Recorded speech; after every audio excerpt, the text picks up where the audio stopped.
मानसी एक 8 साल की छोटी बच्ची जिसके मम्मी पापा दोनों नहीं थे। वो अपने चाचा चाची के साथ रहती थी। मानसी, ओ मानसी, अभी तक तेरे से झाड़ू नहीं लगी और देख बारिश हो रही है, जाकर छत से सारे कपड़े भी उतार कर ला। अभी लाती हूँ चाची, बारिश बहुत तेज हो रही है, क्या करूँ? जल्दी जल्दी कपड़े उतार लेती हूँ, नहीं तो चाची फिर मारेंगी। दीपा बिटिया, ये ले तेरा दूध, वो भी बादाम वाला, गरम गरम पी ले, बारिश का मौसम है। चाची कपड़े उतार कर रख दिए हैं, मुझे भूख लगी है, कुछ खा लूं? पहले बाजार जाकर ये सामान लाला की दुकान से लेकर आ, फिर कुछ खाना। चाची बारिश बहुत तेज हो रही है, कुछ देर बाद चली जाऊं? बारिश इतनी तेज भी नहीं है जो तू बह जाएगी, चुपचाप लेकर आ सामान। मानसी तेज बारिश में सामान खरीदने चली जाती है और बुरी तरह भीग जाती है। ये क्या, पूरी चीनी बारिश में भिगो दी, अब तू नहीं बचेगी मेरे हाथों से। सुधा मानसी को थप्पड़ पर थप्पड़ मार रही थी। आंखों की अंधी, तुझे दिखाई नहीं दिया क्या चीनी भीग रही है? आज तुझे खाने को कुछ नहीं मिलेगा, रह भूखी। अरे अरे सुधा, इतना क्यों मार रही हो? पागल हो क्या? छोड़ो इसे, चीनी ही तो भीगी है और आ जाएगी। तुम चुप रहो, पैसे पेड़ पर नहीं लटक रहे जो ये चीजों का नुकसान कर देती है। चल बाहर बारिश में भीग, यही तेरी सजा है। सुधा मानसी को घर के बाहर बारिश में भीगने के लिए खड़ा कर देती है। बहुत ठंड लग रही है चाची, मुझे अंदर आने दो ना। अब ऐसी गलती दोबारा नहीं करोगी। सुधा बच्ची है, अंदर आने दो, नहीं करेगी दोबारा। एक काम करो, तुम इसे घर के अंदर ले आओ, मैं घर छोड़कर दीपा को लेकर मायके चली जाती हूँ। किशोर चुप होकर कमरे में चला जाता है। तकरीबन 1 घंटे बाद, दीपा जा बोल दे मानसी को अंदर आकर बर्तन करेगी, सारे बर्तन जूठे पड़े हैं। मानसी, मम्मी बोल रही है अंदर आकर बर्तन धो ले। मानसी भीगे हुए कपड़ों में बर्तन धोने लगती है। भूखी प्यासी मानसी घर का सारा काम करती है। सुधा मानसी पर बहुत अत्याचार करती थी। एक दिन, हाँ भैया, मेरे पति काम से बाहर जा रहे हैं, पीछे से ये काम हो जाना चाहिए। ठीक है, मैं समय पर पहुंच जाऊंगा। किशोर किसी काम से शहर से बाहर चला जाता है। मानसी बेटा, चल तुझे बाजार से नई चप्पल दिला लाऊं, टूटी हुई चप्पल में घूम रही है। चाची, मेरे लिए नई चप्पल? ठीक है, मैं चलती हूँ। सुधा मानसी और दीपा के साथ बाजार जाती है। मानसी, तू यहाँ बैठकर चप्पल देख। भैया दिखाना जरा चप्पल। मानसी, मैं जरा दीपा को सामने की दुकान से पानी की बोतल दिलाकर आती हूँ। सुधा मानसी को चप्पल की दुकान पर छोड़ जाती है। दुकानदार दूसरे ग्राहकों में व्यस्त हो जाता है। तभी, बेटा आपका नाम मानसी है ना?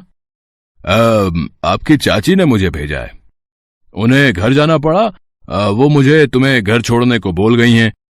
आओ, तुम्हें घर छोड़ देता हूँ। है अंकल, ये तो मेरे घर का रास्ता नहीं है, आप मुझे कहाँ ले जा रहे हो? ये रास्ता भी घर की ओर ही जाता है, जहाँ से ले जा रहा हूँ चुपचाप चल। मानसी व्यक्ति के हाथ पर काट कर हाथ छुड़ाकर भागती है। ए, रुक जरा, भागती कहाँ है? व्यक्ति मानसी का पीछा करता है। मानसी रोती हुई तेजी से भागती है। भागते भागते अचानक, आंटी, वो अंकल मेरे पीछे पड़े हैं, मुझे अपने साथ ले जा रहे हैं आंटी। डरो नहीं बेटा। अरे अब क्या करूं, ये लड़की तो गायब हो गई। मैडम, वो लड़की तो हाथ छुड़ा कर भाग गई। कैसी लड़की को पकड़ने के लिए तुमने बोला? मेरे पैसे वापस करो, जितने भी मैंने तुम्हें दिए हैं। लड़की को तुम संभाल नहीं सके, इसमें मेरी क्या गलती है? कोई पैसे वापस नहीं मिलेंगे। सुधा ने मानसी को उस व्यक्ति को बेच दिया था और उसके बदले 5 लाख रुपए लिए थे। उधर मानसी जिस महिला से टकराती है, उनका नाम कौशल्या देवी था। मानसी डरी हुई थी तो वो उसे अपने साथ ले आई। आओ बेटा, अंदर आओ, डरो नहीं।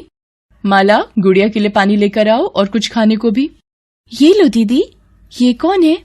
मैं बाजार से निकली तो ये बच्ची किसी आदमी से डरकर भाग रही थी और मेरे से टकरा गई। मानसी जब खाना खा लेती है तब, बेटी तुम्हारा नाम क्या है? आंटी, मेरा नाम मानसी है। मेरी चाची मुझे बाजार में अकेला छोड़कर चली गई और उन गंदे अंकल ने बोला कि वो मुझे घर छोड़ देंगे, पर वो अंकल मुझे कहीं और ले जाने लगे थे। मानसी रोते हुए कौशल्या को सारी बात बताती है। तुम यहाँ पर बिल्कुल मत घबराओ मानसी, अब तुम यहीं रहो, यहाँ तुम्हें डरने की कोई जरूरत नहीं। माला, मानसी की भी सभी बच्चों के साथ रुकने की व्यवस्था कर दो, ये अब हमारे अनाथ आश्रम में ही रहेगी। कौशल्या एक छोटा सा अनाथ आश्रम चलाती थी और मजबूर बच्चों की सहायता करती थी। उधर जब किशोर वापस आता है तो वो घर पर मानसी को नहीं पाता। किशोर सुधा से पूछता है, सुधा, मानसी दिखाई नहीं दे रही, कहाँ गई है? यहीं कहीं होगी। किशोर कमरे में चला जाता है, तभी सुधा को व्यक्ति का फोन आता है। दूसरे फोन पर किशोर दोनों के बीच की सारी बात सुन लेता है। शायद तुम जानती नहीं हो, कल्लू से पूरे एरिया में नाम से ही लोग डर जाते हैं। मुझ जैसे गुंडे से पंगा लिया है तुमने। देखो कल्लू, धीरे बोलो, मेरे पति वापस आ गए हैं। वो तुम्हारी आवाज सुनेंगे तो हम दोनों जेल में जाएंगे। मानसी के गायब होने का पता अगर किशोर को चल गया तो हम दोनों की खैर नहीं। मुझे कुछ नहीं सुनना, मेरे 5 लाख रुपए दो और मेरा हिसाब करो। ठीक है, मैं पैसे दे दूंगी, थोड़ा वक्त दो। सुधा फोन रख देती है। तभी, क्या तुमने मानसी को गुंडे के हाथ बेच दिया? सुधा, तुमने कितनी नीच हरकत की है। बेचारी बिन माँ बाप की अनाथ बच्ची को तुमने बेच दिया। सुधा, तुम एक औरत और एक माँ कहलाने के लायक नहीं हो। कहाँ रहता है वो गुंडा? मेरे साथ चलो, अभी बताओ उसका पता। किशोर सुधा को थप्पड़ मारता है और कल्लू गुंडे के घर पहुंचता है।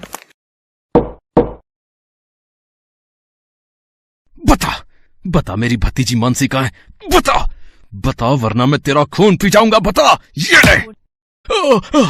मुझे मत मारो, मुझे नहीं पता तुम्हारी भतीजी कहाँ है। तू ऐसे नहीं मानेगा, पुलिस के सामने सब जुबान खुल जाएगी तेरी। ये ले। किशोर पुलिस को फोन करता है और वो आकर कल्लू से सारी बात पूछते हैं। किशोर जी, हमारे पास एक अनाथ आश्रम की तरफ से एक बच्ची के मिलने की खबर आई हुई है। एक बार वहां चलकर देख लेते हैं। कल्लू को अरेस्ट कर लो रे। नमस्ते कौशल्या देवी जी, वो आपने जो बच्ची के मिलने की खबर दी थी। जी इंस्पेक्टर साहब, मैं अभी बुलाती हूँ। माला, मानसी को ले आओ। चाचा जी। मानसी मेरी बच्ची, मुझे माफ कर दे। तेरी ये हालत मेरी वजह से हुई है। आपको पता भी है मानसी को इन्होंने एक गुंडे के हाथ बेच दिया। आपने एक माँ होकर मासूम बच्ची को किसी गलत हाथ में सिर्फ पैसों के लिए बेच दिया, सिर्फ इसलिए क्योंकि मानसी अनाथ है, इसके माता पिता नहीं है। इंस्पेक्टर साहब, आप सुधा को गिरफ्तार कर लीजिए। किशोर, मुझे माफ कर दो, मेरे से गलती हो गई। चाचा जी, चाची जी को जेल मत भेजो, इन्हें माफ कर दो चाचा जी। देखो सुधा, अपनी आंखें खोल कर देखो, ये बच्ची अभी भी तुम्हारे बारे में सोच रही है। कौशल्या जी, अगर आज आप ना होती तो मानसी का क्या होता? कौशल्या जी, आपका बहुत बहुत धन्यवाद। किशोर जी, अनाथ बच्चों की सहायता के लिए मैं सदा तैयार हूँ, इसलिए ही इस अनाथ आश्रम में हर मजबूर बच्चे को सहायता मिलती है। मानसी बिटिया, अपने चाचा के साथ घर जाओ। किशोर जी, मानसी आपकी जिम्मेदारी है, इसका ध्यान रखिएगा।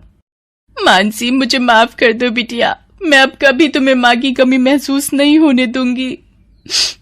मानसी खुशी खुशी अपने चाचा चाची के साथ घर चली जाती है। कौशल्या देवी की वजह से आज मानसी सही सलामत अपने घर वापस पहुंच गई थी। हेलो दोस्तों, कैसे हैं आप सब? हमारी कहानियां देखने के लिए हमारे चैनल को सब्सक्राइब कीजिए और हाँ, बेल आइकॉन पर क्लिक करना मत भूलिएगा।